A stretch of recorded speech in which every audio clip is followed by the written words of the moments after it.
right. Okay. So once again, welcome everyone to a very special Muslim journeys from the MSU Libraries, Stephen O. Murray and Keelung Hong special collections, though Jyotsna and Tad are actually not physically in special collections. They are in the library. They're in our digital scholarship lab. But you will be seeing rare books today, I promise. My name's Deborah Margolis. I'm the librarian who's the liaison to the MSU Muslim Studies program. The theme of this year's Muslim Journeys is encounters, not only in the books we're learning about, but encounters with each other as we work together and learn together. And I'd like to thank a few key people who helped make today's event possible. Jonah Magar, who's our technical expert, our discussion leaders today, Melanie Gulish from the libraries, and Dr. Asif Iqbal from the MSU Department of English, and maybe myself and Zoe McLaughlin helping if needed. A big thank you to Rare Books curator Tad Bomer for being the keeper of the books, and also perhaps the binding holding the people and materials together for today's program. The outline of today will be as follows. Dr. Singh will give her wonderful talk, and then Tad will show us some of the books which they have in the digital scholarship lab there, the books which Jyotsna just described. And then we'll have a brief time for questions at that time. And then we'll break into discussion groups and for about a half hour in discussion. And we'll regroup at the end to share any insights. Now it's my pleasure to introduce Dr. Singh. Jyotsna G. Singh teaches and researches early modern literature and culture, including Shakespeare, travel writing, post-colonial theory, early modern histories of Islam, and gender and race studies. And I think maybe all or almost all of those figure in today's talk. And she often explores the intersections of these using different fields and periods. And she is most recently the author of Shakespeare and Post-Colonial Theory from Arden, and recently the second edition came out of A Companion to the Global Renaissance, Literature and Culture in the Era of Expansion, 1500 to 1700. So congratulations on those, and it's a pleasure to work with you, and we're so excited to learn from you today. Thank you very much. And thank you all for coming. We had not thought of what date this was going to be, and we only realized that it's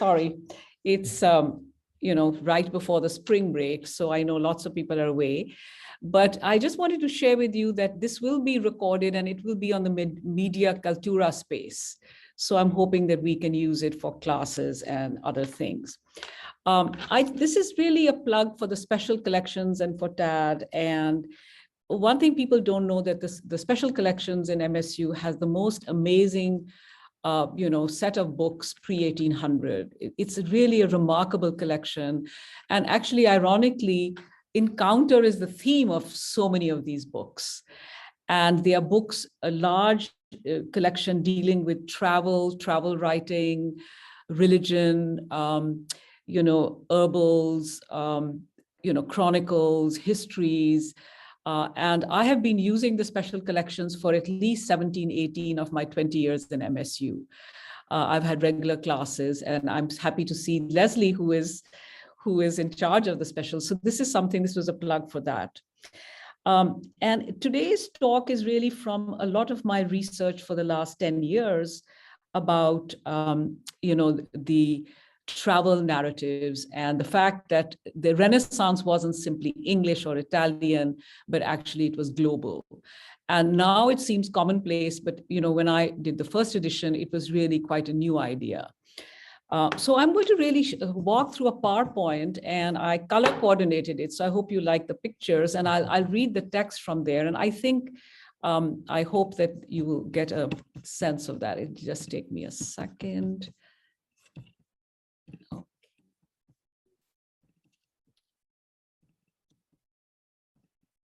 Here we go.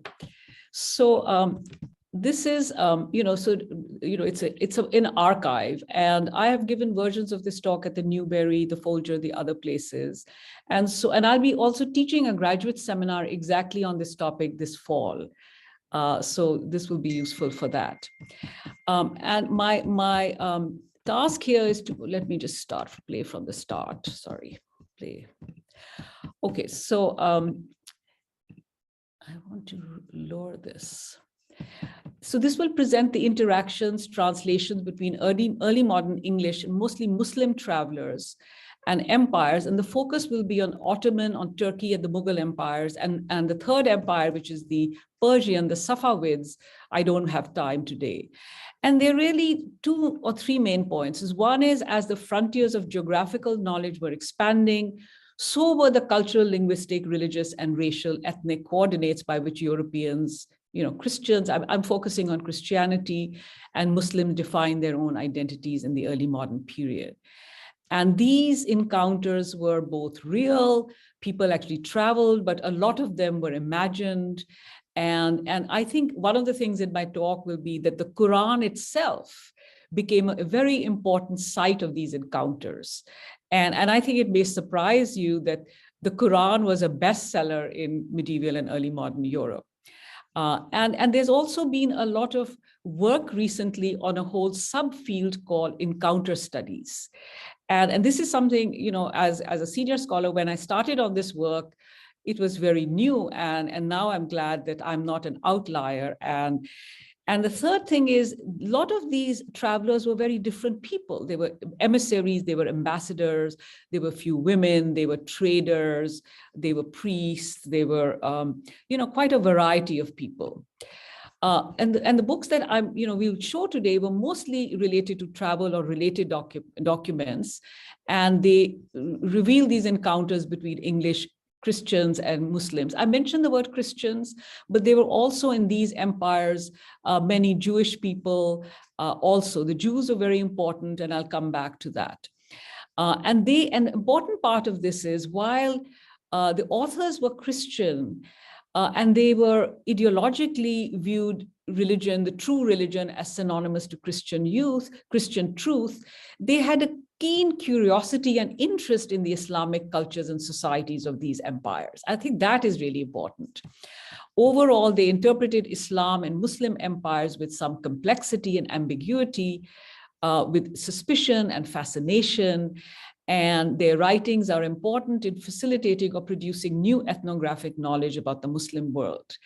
So we learn about these Ottoman Mughal empires as great and powerful empires ruling over vast lands in very cosmopolitan and often tolerant societies that welcomed foreigners, including Jews and Christians. And I mentioned Jewish people because at this time, the Christians had expelled the Jews, and they were welcome in the Ottoman, in the sort of Muslim world. And the books that, Tad will show you, there was this person called Samuel Purchas or Purkis. Purkis is how he pronounced.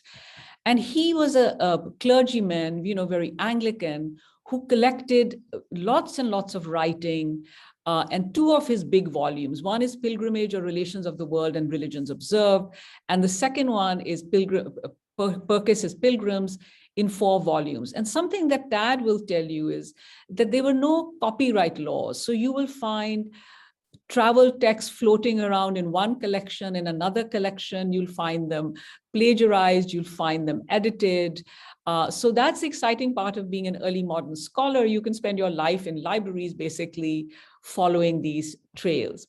The other book, which is very well known, is Richard Knowles. This was a general history of the Turks. And at this time, the Ottomans always, called themselves Ottoman. The word Turk was much more from European. And this is very famous. It has great etchings and pictures. Shakespeare's Othello, we have a very interesting 18th century single volume, a single copy of Othello, which has a very nice image that Tad will show.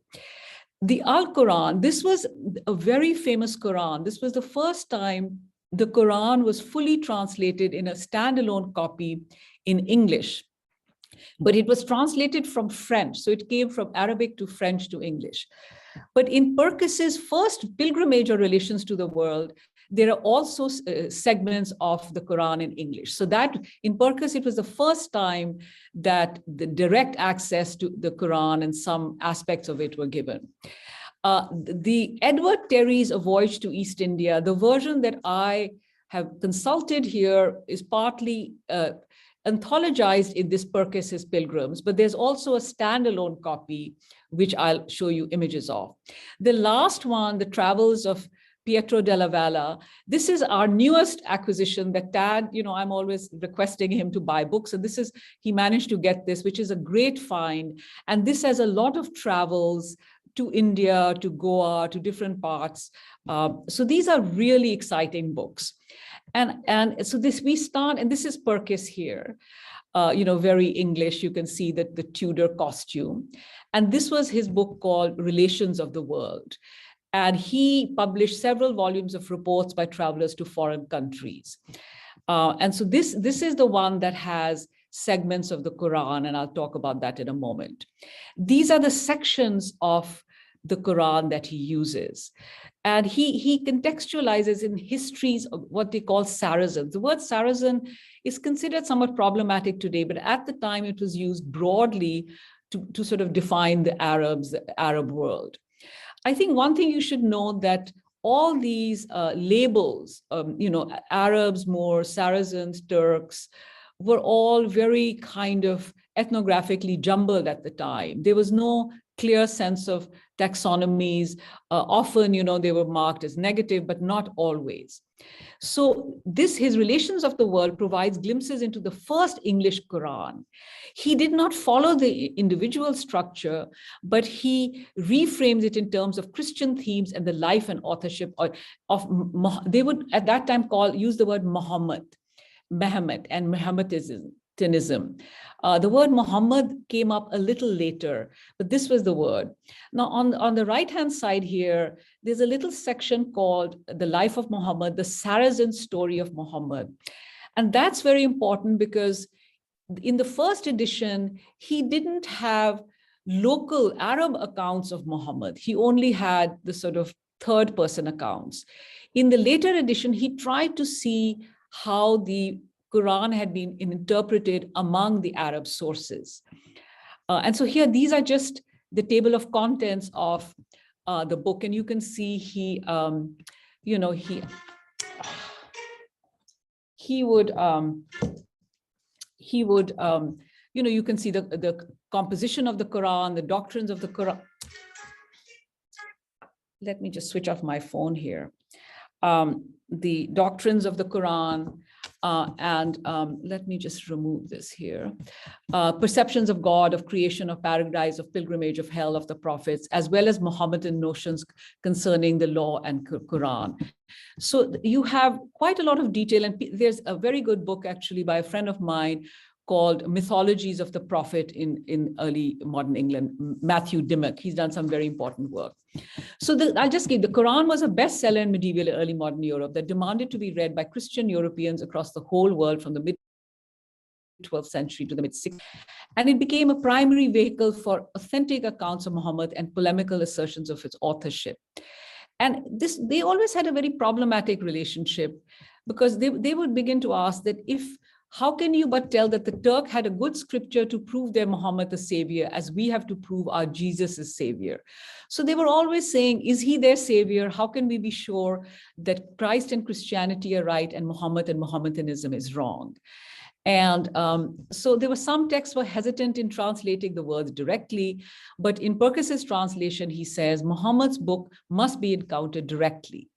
And I'm just giving you two quotes. The responses were always mixed. They would say, it's not all monstrous. In diverse places of the Al-Quran, the better to color his filthiness.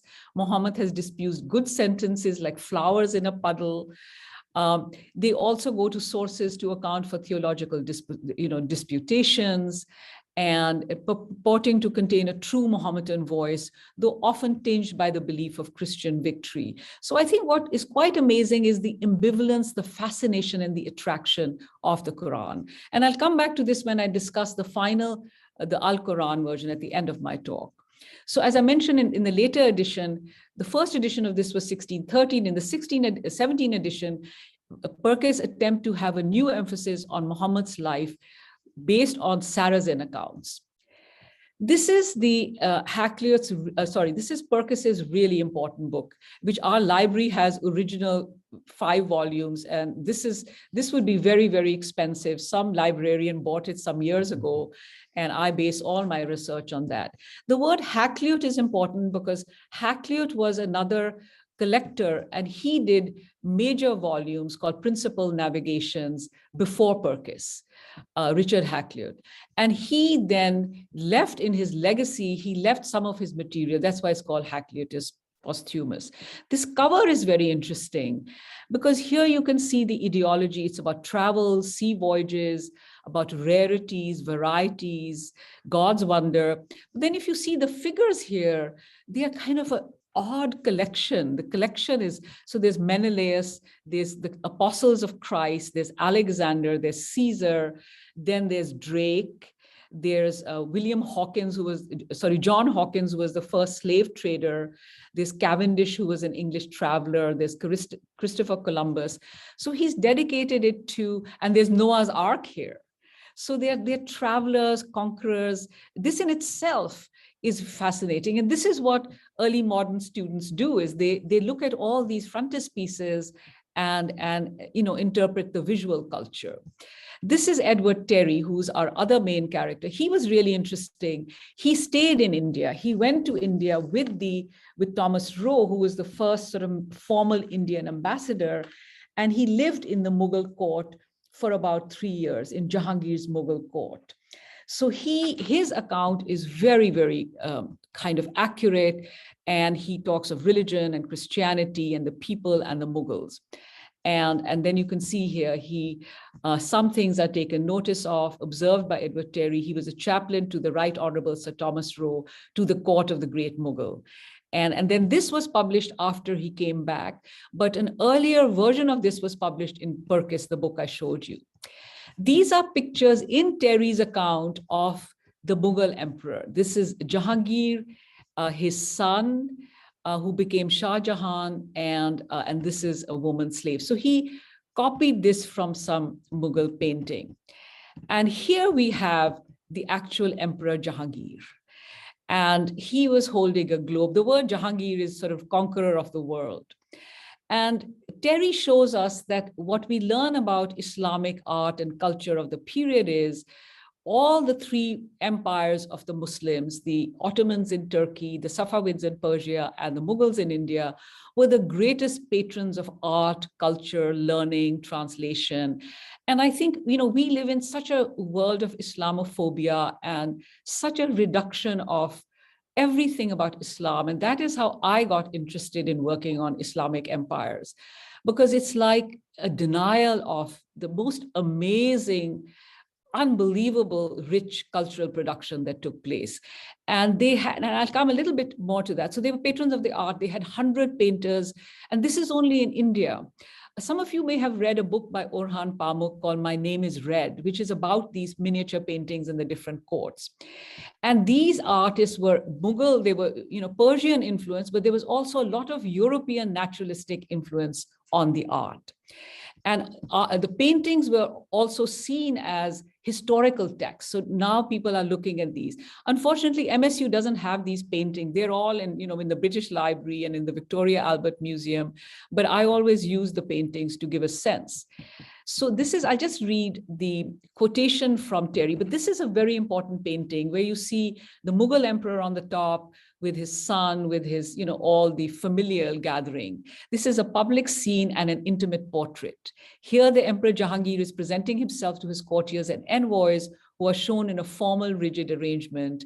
Joining him on a special balcony are his son Shah Jahan, his grandson seated before him, and other familial figures. And they were always in this high balcony. This rich layering of figures with a ceremonial elephant and horse at the bottom shown close up highlights a world of formal decorum and civility. And there's a word that they used to use called Sule-Kul, which is sort of called a universal civility. And this was the basis of the main Mughal emperors from the mid 16th century to the 18th century, and then the Mughal Empire went into decline. And so, and then here at the bottom, you see this one Jesuit here. So we can imagine that Thomas Roe and Edward Terry would be among here. They wouldn't be among the family. And so, and the Mughal Empire was extremely wealthy. Now, this is a quotation by Terry. It's a little long, but I will read. This is when Terry meets the Mughal emperor, but in a private place, not in the public, and how he was well treated by the Mughal emperor. He says, when I was brought there into the presence of the Mughal, immediately after my arrival at the court, standing near the ambassador, for no man there of greatest quality whatsoever is at any time suffered to sit in his presence. Everybody had to stand, but a little distance from that king in his boudoir, he sent one of his grandees to let me know that the king bade me welcome and I should have free access to him whenever I pleased. And if I would ask him anything, he would give it to me, though I never did ask nor he gave. And very many times afterwards, when waiting upon my Lord Ambassador, I appeared unto him, he would still show tokens of civility and respect unto me. And I never went abroad amongst the people, but those that met me upon consideration that I was a padre or a father, and they would manifest it in their behavior toward me. So Terry is a very important source for us because he gives us a first-hand account of this Mughal world. And I just quickly read these. One of the important things is that in the Mughal Empire, all religions are tolerated, though the government is certainly, the Mughal could be a tyrant and was like, had a lot of power. The Mughal would speak well of all religions, saying that a man might be happy and safe in the profession of any religion, and therefore would say that the Mohammedan religion was good, the Christian religion was good, and the rest good. The Jesuits were very powerful during the Mughal period. They were allowed to live in the palace. They had their own house, and they ruled from a city called Goa. And there was the famous one was, Xavier, who was the Jesuit. And he was sent by Akbar Shah, the late king's father, in 1596 to argue before him the doctrine of Christianity, there being always present a mullah or a Mohammedan priest and a third person who followed no precise rule. But what the light of nature merely led him to, and these two were object that they could advance against his reasoning. And he also said the Christians which would come amongst them, he also criticized that some Christians do not behave well in India. Where he says, when you see a temperate Christian and a temperate Indian and a Christian born to fold his arms, to devour corn and wear out wool, or what a sad thing is it for Christians to come short of moralities, Indians even in moralities. So we sort of end. Oh, we're going right now. We're going right now. So we sort of end with the Mughal Empire here, and I just kind of, so this gives us a vignette, and I would also encourage in the Muslim studies link to the talk, there's a handout with more excerpts and quotations from Terry that you can find, detailed about how Christians behave badly in India. So I would encourage you to read that. So next comes our next book, and here we move to Ottoman Turkey. And this was a very, very famous book. This is a later edition. And this is also excerpted in the link that you have on the page. And this is Turkish history from the origin of the nation to the growth of the empire, the conquest. And he was a fellow of Lincoln College. And then there was a preface to this by Paul Reichert. And this is the Epistle to the Reader. All these books have epistles, prefaces to readers. They, in a way, tell you how to read the book and what to look for it. I'm not going to read it all, but I'll just highlight here that they are presenting a system, a model of the Turkish government and religion, not in the same manner as certain ingenious travelers have done, who have set down their observations, which being collected for the most part for relations and discourses, but having been an inhabitant myself at the imperial city. So one of the things all these writers would claim to be eyewitnesses, and they would distinguish themselves by people who didn't actually travel and people who went. And then he says, if reader, the superstition, vanity, and ill foundation of the Mohammedan religion seems fabulous as a dream, thank God thou wert born a Christian and within the pale of a holy Orthodox church. If the tyranny, oppression, and cruelty of that state wherein reason stands in no competition with the pride and lust of an unseasonable minister seems strange to thy liberty and happiness, thank God thou was born in a country the most free and just in all the world. So I think here, this is a very polemical frame to this book, where he's saying, we are the civilized country, and we are, thank God, we are Christians and we are happy and so forth. So I think I'll just go back here. You can have a look at it. So that polemic always mixed with admiration. So there was polemical critique. There was sort of ranting about the Quran and about Muhammad being an imposter. They would always use the word that he's not the true God or the true savior or the true prophet, because he's an imposter. There was that ideological, but then there was also this curiosity, fascination, and implicit praise. I wanted to show you these pictures because visual culture is a very important means to look at these books. And there's a lot of work done recently on turbans and on how they dressed and how they were represented. And so this book really emphasizes these images. And these images, as I'll show you, didn't come all from Turkey. They came from European paintings. The Europeans painted the Turks too. So this was one of the later emperors. The one on the left here, he was really important. He was called Mehmet I. The spelling is M-A-H-O, or it's M-E-H-M-E-T. And this was Mehmet this was Mehmet I on the right. And this was Mehmet, the main one who conquered Constantinople, Mehmet II. And he was very famous. And this is another one called Balthazar, who was defeated by Tamburlaine. He's mentioned in Marlowe's play Tamburlaine. And again, I just wanted to show you these visuals, and they're really wonderful for students to see. So he was known as, he ruled from 1389 to 1402. He adopted the title of Sultan-e-Rum. He defeated the Crusaders and so forth. This is the Mehmet II. This was painted by Bellini on a diplomatic mission. And this painting is a record of the significant economic and diplomatic ties that existed between Venice and the Ottoman Empire. So that's where, Othello, the Moor of Venice, and the Merchant of Venice came, is these Venetian ties. Before this painting, the Ottomans had recently conquered Constantinople. So he was the one who really made the empire. He conquered Constantinople from the Byzantines and made it into an Islamic city. This put the Venetian Republic in a situation where they had no choice but to accept a peace treaty, and Venice was actively tied with Constantinople through commercial links because of their proximity. This is another painting by a later emperor who was very famous, Suleiman the Magnificent, by Titian. And the first one was by Bellini. So these were the major Renaissance painters painting the Mughals, painting the Turks. There's a very interesting work done. It's kind of work in progress, so I'm not going to cite him, Vin Nardisi, where he's saying that a lot of these turbans were deliberately made to look like tulips. Tulips had just come to Turkey from Persia. And the word for tulips in Persian is lale, which also means red. And he said there was such an association that turbans started being called lale. Although there's another word, sirak, for turban. So there's a really, and I looked at them and they did all look like tulips, a lot of the turbans. So now we move to Othello. Othello is called the Moor of Venice, but he's also called at the end, he calls himself the Turban Turk. And you have, this is an edition we have in the library. It's a small book, but this is a great image.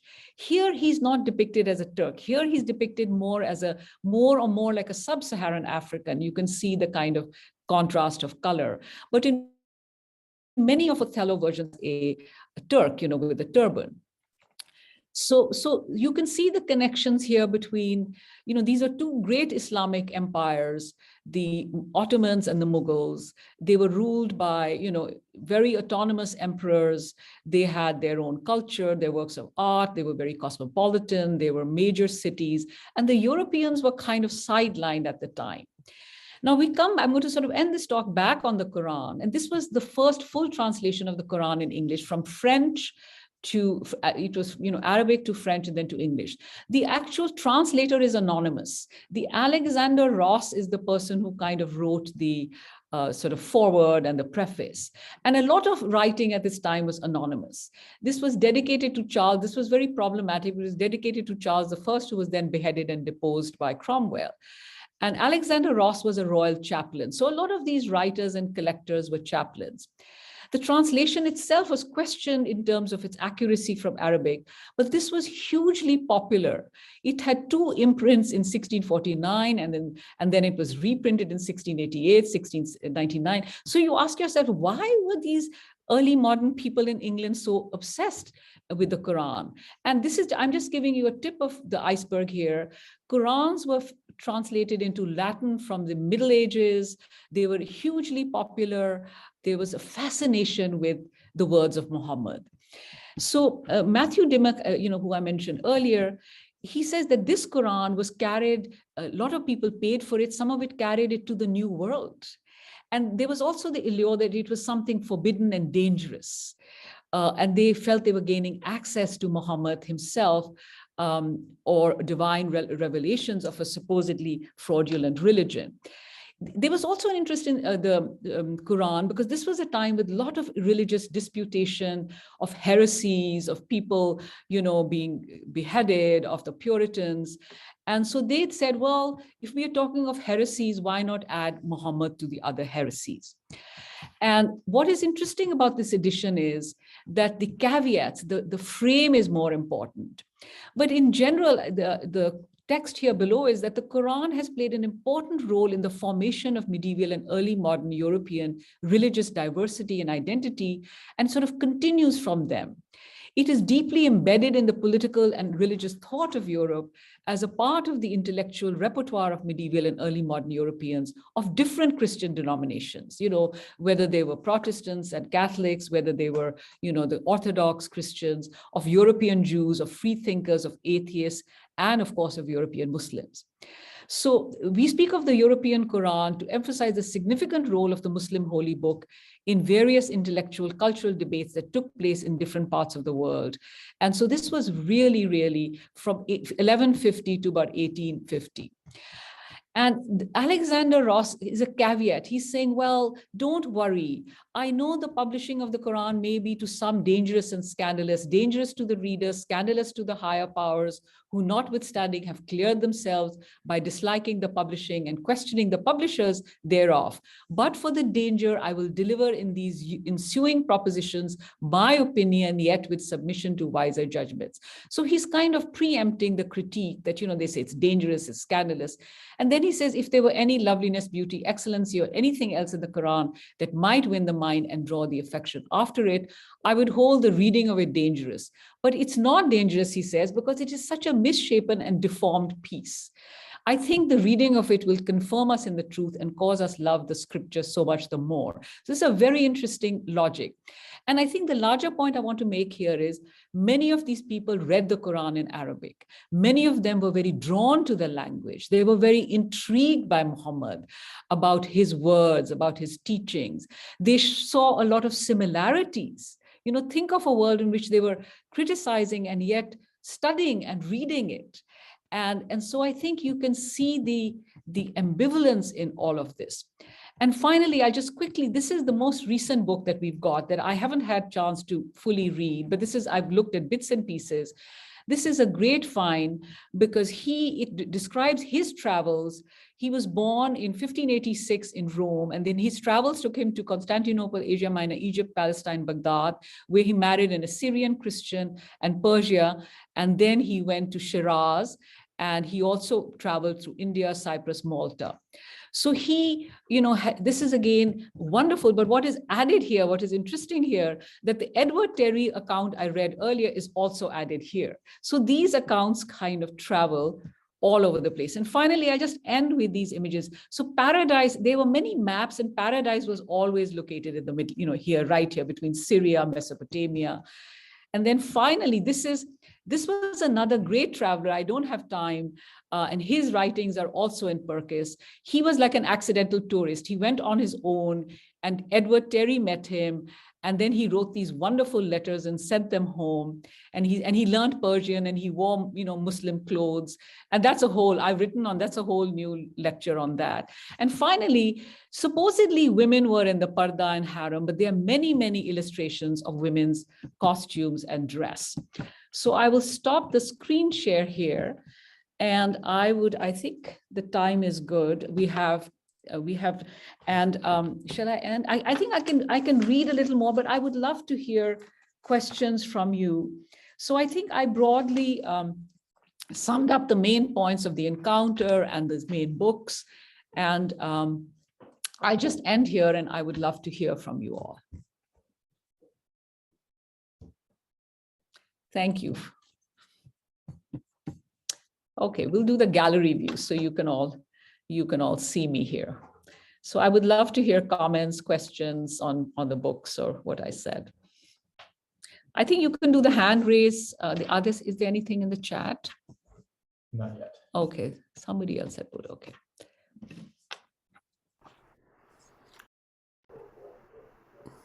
So Jyotsna, are you using these archival materials in your classes, and how do you do that? Excellent. So I have been taking every class I've ever taught in MSU for at least 10 years to the special collections. And before Tad, there was Pat Olson. So basically, and Tad will talk about it in a moment. There are two things we do. First is we look at the material book, and he'll talk about the material book and the production and the print culture, and assign and make them, say a class have 6 or 7 books or 5 or 6 books.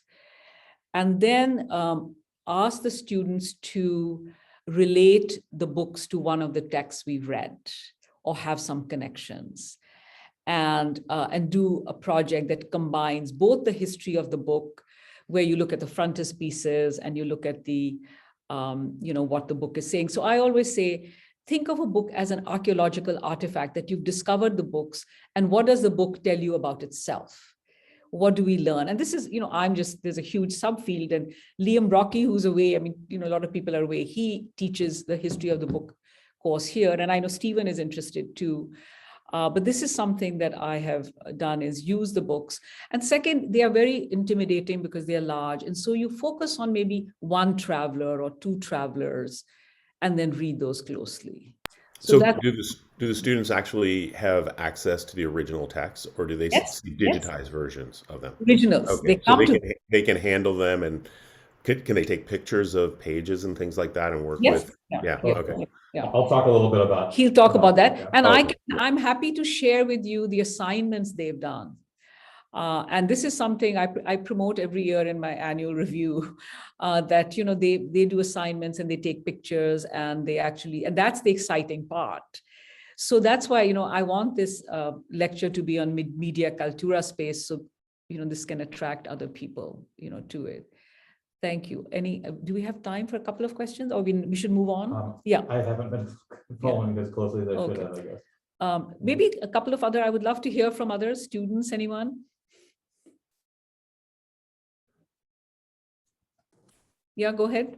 I was interested in, some of those debates between Christians and Muslims, like what was the context historically? And I know there were such between Jews and Christians as well, but I don't really know very much about them. I don't know if you can say. I think the debates were in the sense that every edition of the Quran had kind of these internal debates as to, should we be reading the Quran? Should we be publishing it? Should we be translating it? And there was one called by Bedwell, we don't have this, called Muhammad as an imposter. So I think the debates were, why should we read? And a lot of sort of sense of Jesus and Muhammad as prophets. And of course, there were the Old Testament connections, between the prophets, and, Jesus is counted a prophet in Islam too. And so the debates that particularly I was talking about, Akbar and Jahangir as emperors would invite these debates. And Akbar there are a lot of paintings. It was called the Ibadat Khana. And the Jesuits were very interested. So the Jesuits would come, he would call the Hindus, the Hindus, there was a large Hindu population in Mughal India. So the debates would be about different religions. And the Jesuits kept hoping that they could convert one of these emperors to Catholics. And they used to write, oh, Jahangir is going to convert. And they never did. Some secret conversions. There was a aristocrat in Jahangir's court who converted to Catholicism in Goa, but he didn't tell everybody. There's a very good friend of mine who's done an article on that. So the Mughal emperors, in religious discussion and debate, was very much a part of their court, the court culture. And not all of them, but there was Jahangir, Humayun also, and then Akbar and Shah Jahan, these main emperors. And then a lot of Sanskrit texts were translated into Persian. There was a huge translation culture. Many of the paintings of the Mughal court were all Hindus. So if you see the names of the painters, they were Hindus. So you have, there's lots and lots of material there to, kind of show how the debates were structured into that. And it was there were actual like oral debates, and then they're represented in literature and in art. They're represented in art. And if you go to Fatehpur Sikri, there's a place called Ibadat Khana for the debates. And their paintings, I didn't show that here, of Akbar with the Jesuits. And the Jesuit, there was a guy called Montserrat who wrote a great memoir. I mean, if Liam was here, he would know. He wrote a memoir, and he was one of the first Europeans who actually talked for hours to Akbar. So the Jesuits are really, if I knew Portuguese, I would know more. They were the most amazing because they, unlike the English, knew the languages. That's why the English didn't like them. So they would go, there's Terry also, when they come and they know Persian. And that was a part of it. And even Jahangir, as he says, he invited me. He would invite me and say, this is the Padre. That Thomas Coriat, who I saw, gave an oration in Persian. And this is stuff I've been working on for quite a few years, and I just thought it's fascinating. And then when you go to these sites in India, you can see those places. The tour guide will take you to the Ibadat Khana and say, this is where Akbar used to have his debates, his discussions. I'd like to hear from some of the, I can see some student names here. I was just wondering, please, you mentioned how this time period overlapped with the Crusades, really, a little bit, and it's kind of amazing that the Ottoman leaders were as welcoming as they were, right? How did it come to be that they were so inviting, so tolerant of Christians after the Crusades being so recent? I think, that's a very good question. I think one of the excerpts I gave you in the handout, which is linked, is that the way in which Mehmet was able to conquer Constantinople, half his army was Christians. They recruited Christians, but the other side is they kidnapped Christian boys and made them janissaries. One of my former students who now teaches at Penn, Ahmed, he did his research on how they captured the janissaries. And I think not Mehmet, Suleiman had a Christian, Mehmet had a Christian mother. His mother was Serbian. So they would often, I guess, kidnap or bring these women. And so they had a lot of quote unquote European presence. And Mehmet actually, again in the handout, he would say, I'm an atheist. He called himself an atheist because some Christians thought they would convert him. But and so I was also, I grew up in India reading, but I didn't know all of this stuff. That these were, and there's great scholarship. There's a wonderful work on Ottomans. My field is more Mughals. Gerald MacLean, Matt Dim, I can name them. In fact, a new book that's coming out is Hannah Homburg, who writes about how Jews and Christians, how they treated each other in the Ottoman Empire. So the Crusades were Tess is here, who's a medievalist. They were a little before the kind of, the high ascent of the Crusades. My evidence is really from what you read about these travelers, many European travelers who go to the Ottoman court and what they see and how they're treated and their interactions. And that's what the body of literature is in this library. I had a question. So does that answer your question? And, it's not that they weren't. I think many were brutal and they were violent and they killed their brothers. So we shouldn't idealize them as this, these were all violent succession battles, including the Mughals. But they were also this discourse. And for instance, in India, I only recently learned that one of the younger sons of Shah Jahan, who was killed then by his bad brother, actually translated all the Sanskrit, had them translated. They also were there was a Sufi Islam in India. There were these Chishti saints, And so it is a very different kind of Islam. And the emperors themselves would present themselves as kind of millennium people. So I don't know enough about, I think there was Sunni Islam in Ottomans and the Safavids were Shias in Persian. So there's a lot of really interesting literature there. I know Urdu, but I don't know classical Persian. So I need to do classical, so Urdu is like Persian. I mean, I can understand it, but I can't read the primary manuscripts. There was a question here from Caitlin, and that's a great question, Caitlin. What are your hopes for the future of the collection? My hopes are that it will multiply and there'll be many more books. And I think this should be an important part of MSU Rare Books. And we should attract scholars from outside to come. I was surprised, frankly. I used to go to Chicago. I was surprised we have all the Perkis volumes here. I only discovered 3-4 years ago. And then, Pat before him and Tad, I'm always, and Professor Liam Rocky, who's not here, who's actually more knowledgeable about book production than I am. He regularly teaches a history of the book class here every semester. So Caitlin, I hope, and also I want to really emphasize, and this Mary is here from Muslim Studies, that we deal with Islamophobia all the time. If only more Muslims themselves knew this great knowledge about the past, our young students.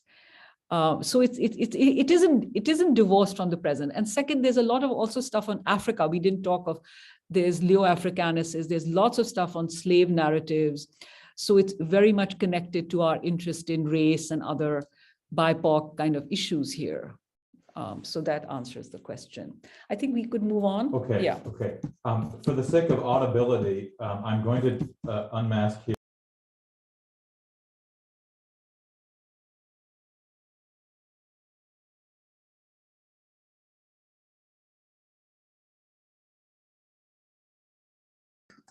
Got it. Thank you, Jonah. One second.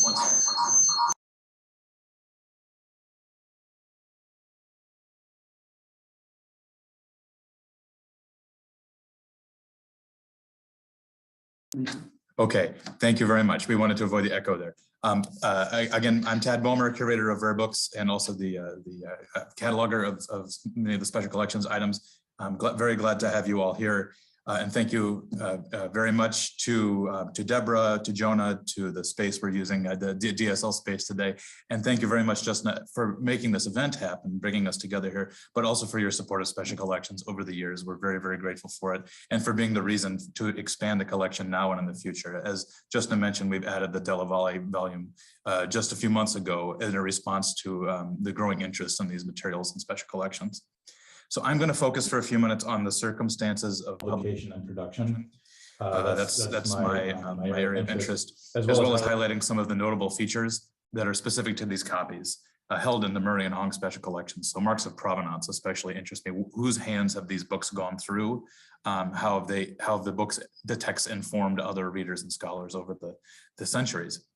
But I also just want to make sure that everyone is aware, Special Collections is open to everybody. Of course, any of these volumes you can come and consult one-on-one.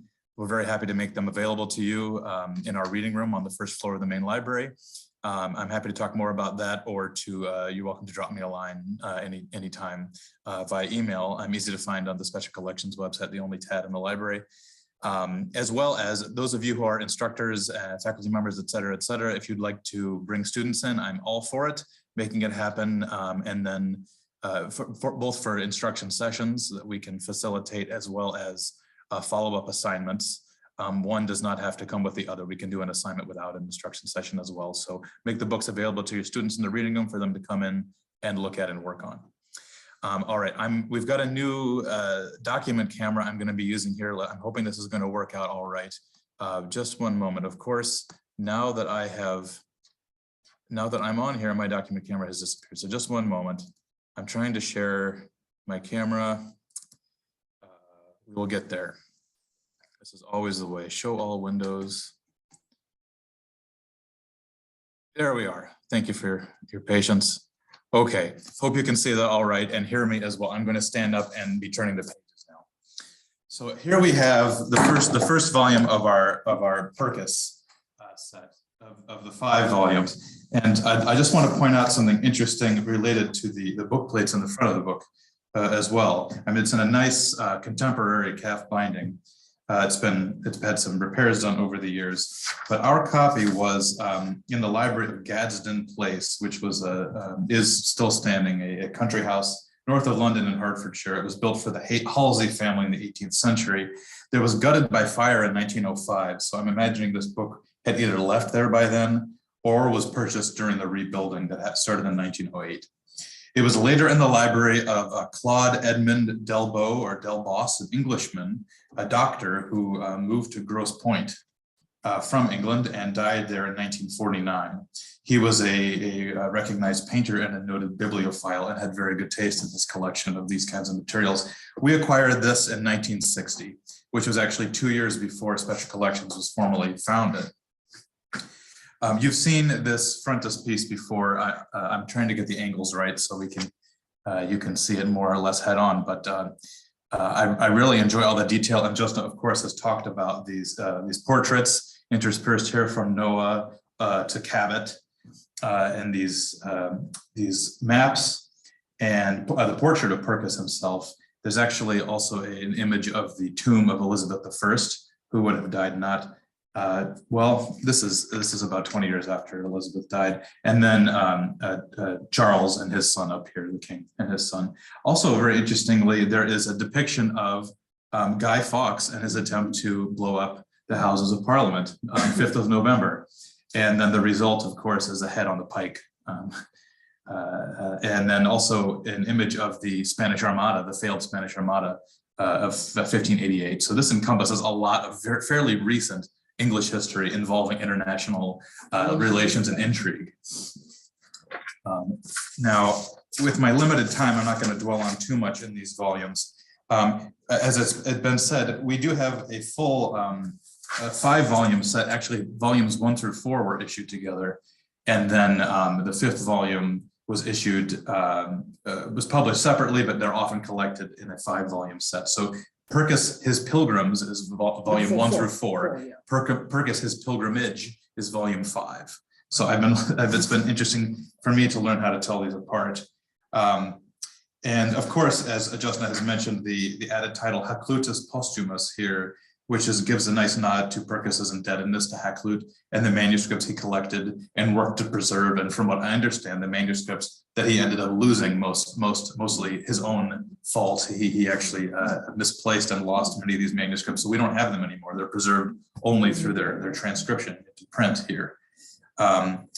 Now, I want to make sure you see, now Edward Terry is collected in volume 2, and as Jyotsna has said, copyright was basically non-existent. And so these texts migrated from collection to collection.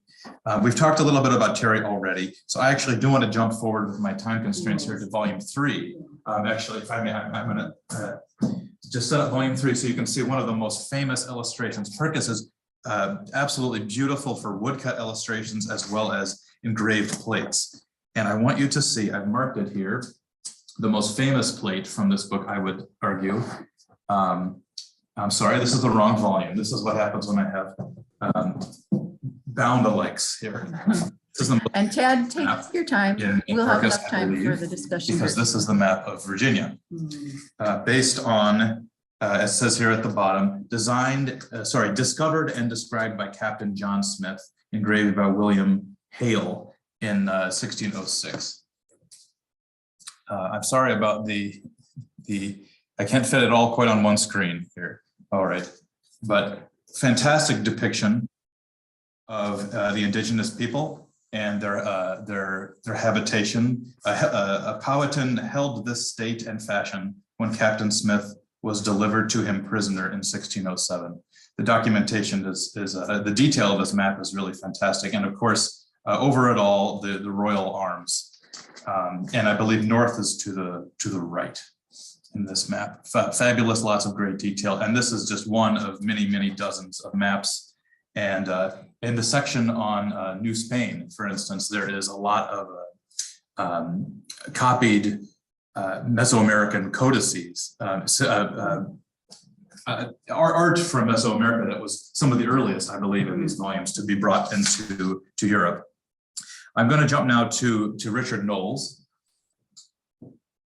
Another very good collection. Yes, we've got all 3 volumes. First published in 1603, his Turkish history appears here with Paul Reichardt's continuation for the first time.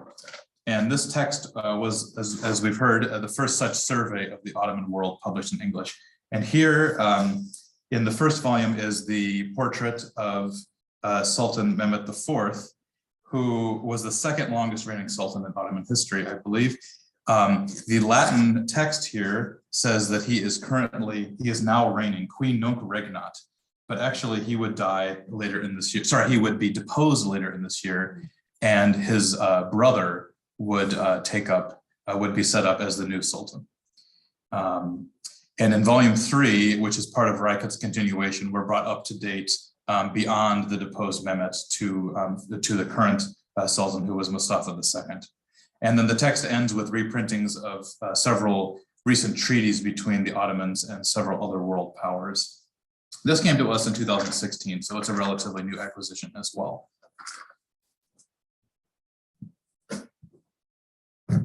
Oops. Thanks for bearing with me while I'm running around picking up my books here. Next, we're going to touch on the small volume of Othello here. You've already seen the engraved frontispiece from this. Let me zoom. Is this going to work? Yes, it worked. So you've seen this illustration already. The printer printed for Jacob Tonson. He published editions of Dryden and Milton, and he's famous for obtaining the copyright to the plays of Shakespeare, because he bought up the rights from the heirs of the publisher of the Fourth Folio, which was 1685. And he also, Tonson also founded the noted literary group, the Kit Kat Club. There's also a woodcut vignette of Shakespeare here, which is just one of the signs of the full, complete apotheosis of the playwright in English culture. This is just before David Garrick debuted on the stage in 1740. The engraved frontispiece, as we've heard, this is by Louis de Guernier II, who was a French artist and engraver, came to England in 1708, eventually became the head of an art academy in London. He did a lot of work in illustrating plays. He had illustrated a 9-volume edition of Shakespeare's plays for Tonson 20 years before in 1714. And these engravings were reused for the present edition. So this had been done 20 years before. What interests me as far as this particular copy, it is bound in an equestrian plate. Here's the back half of the horse, and we go to the back of the book. Here's the front half and part of the rider as well. I haven't figured out exactly the subject because the text has been cut off, but we do have a number of other Shakespeare plays published by Tonson in this same year, and all are bound in horse racing prints. I don't know why, but I'm really looking forward to somebody studying that one day. We acquired this in 1961, I think, just after we acquired the Purkis. Now let's go to the Quran. As we know, this is the first full translation of the Quran into English, made from the translation into French by André Duryea. His was the first translation of the Quran into the European vernacular. Only previous translations were into Latin. And that was published in 1647, 2 years before our English edition. Alexander Ross, to whom this translation is attributed, but probably falsely, was a Scottish writer. He was chaplain to King Charles I. Now, a man called George Sale, who published a Quran translation of his own in 1734, attributed this translation to Gesundheit, to Ross, but there's a lot of debate about this fact. Ross, however, did write a piece included at the end here.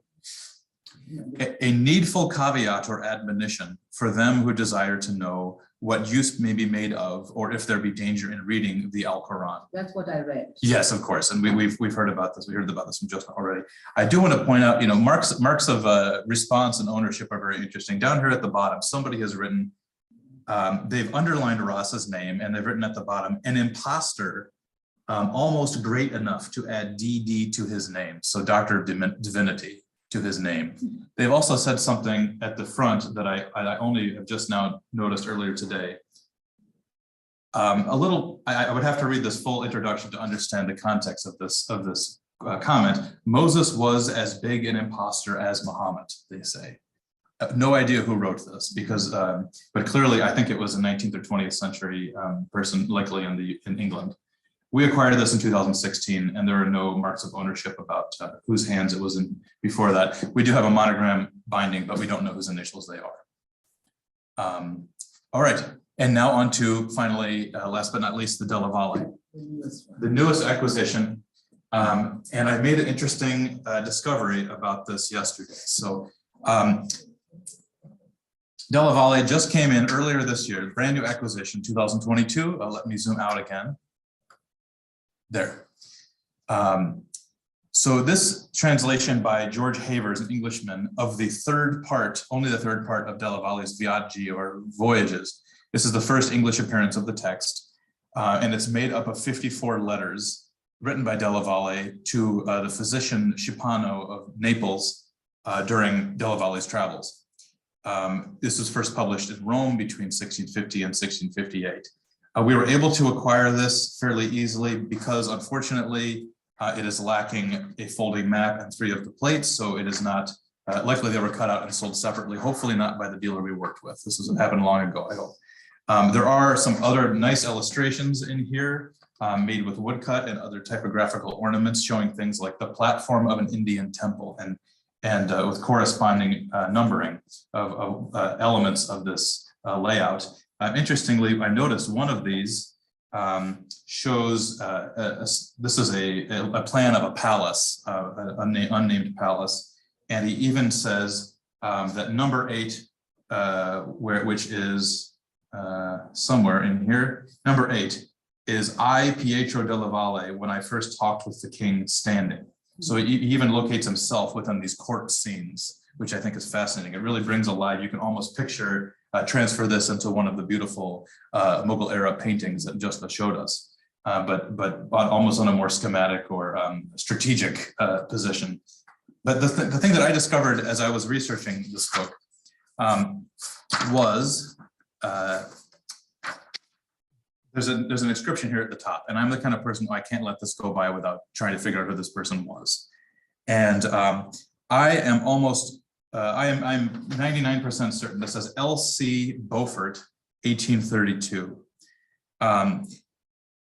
This is a name shared by an Irish scholar who presented a paper to the Royal Irish Academy in 1827, in which he argued that pre-Norman Irish architecture was influenced by Ireland's cultural origins in the East. So I'm going to quote from a book published in 2016 called Orientalism and Race, Aryanism in the British Empire by Tony Valentine. And he says that Beaufort in this paper traces similarities between Irish and Oriental material culture. And Beaufort identifies an endless stream of analogies, affinities, and resemblances. He says the houses of India and Kabul echoed the designs of the Irish cabin, that the Irish round towers were suggestive of the pagodas of Asian temples, and that Irish spirituality seemed to be an offshoot of Hindu sun veneration and Zoroastrianism. And we can be sure that this was one of the sources for this kind of these dubious arguments that he's making in this paper of 1827. Very interesting. And it is something, I will say proudly, that this is not something that the bookseller even noted in their description, more or less researched on their own. So, so there's a lot to be uncovered beyond the initial descriptions that we receive. That's me for today. I want to thank you very much. And also I look forward to welcoming you all to Special Collections sometime soon. Please stay in touch. Thank you. Thank you so much. Dad. And I hope you all got a sense of how Dad has been been working with our students So these are the things he gives to the students, and then the students follow up. I remember last time I taught this to my undergrad, my capstone class that Stephen and I, we teach the same, and they picked up some of these stories about provenance and who the people were. And it's a really an antidote to all the, the digital world they live in. They actually look at real books. So do we want to go to breakout? Does anybody have any questions for Tad? Please feel free. And I apologize, Jonah, I wasn't looking at the chat. To answer your question about the upside down horse, I think it's just how they cut the page. They didn't even care which way up the horse was. They just wanted to cover the book. But that's a great question. Thanks for entertaining that. Oh, this Tess is here. So Tess had to leave, but, that's all right. Yeah, and for the great book display. Okay. Thanks, both of you. That was really and just to share with you all that this was the sort of trial run, and we hope to have regular sessions of books in the special collection. We'll find days when, not before the spring break, but we're hoping to do regular things and invite other, early modern scholars, Stephen or Liam or whoever wants to speak. Yeah. Any questions for Tad? I think Salah had a comment. We can't hear you. Oh, no, I was just going to say thank you. I thought both those presentations. Did you have a really question, good. I just Deborah? put it in Maybe the I chat. misunderstood. No, okay, thank you. I just put it in the chat. I thought that was really I great. think we really could go to enjoyed breakout rooms. seeing the provenance of the books and the various inscriptions. I think that the asking a question, but I can't hear him. Salah, we can't hear you. No, I'm unmuted. We can't hear you. Unmute yourself, Salah. I am unmuted. Yes, you are, but for some reason, can anybody else hear him? No. Oh. I think we are having a little issue. Okay, that's strange. Would you mind asking a question to the chat? This, for some reason, we can't hear you in the room here. I'm sorry. He just put great presentation. And oh, okay. Yeah. Thanks, Salah. We can't hear you. Thank you. Thank you, Salah.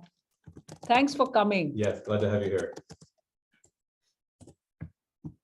Salah and I have worked together for many, many things, many. So maybe we'll do something in the special collections together, Salah. Please. Okay. All right. So can we move to the breakout rooms now? Yes. Okay. So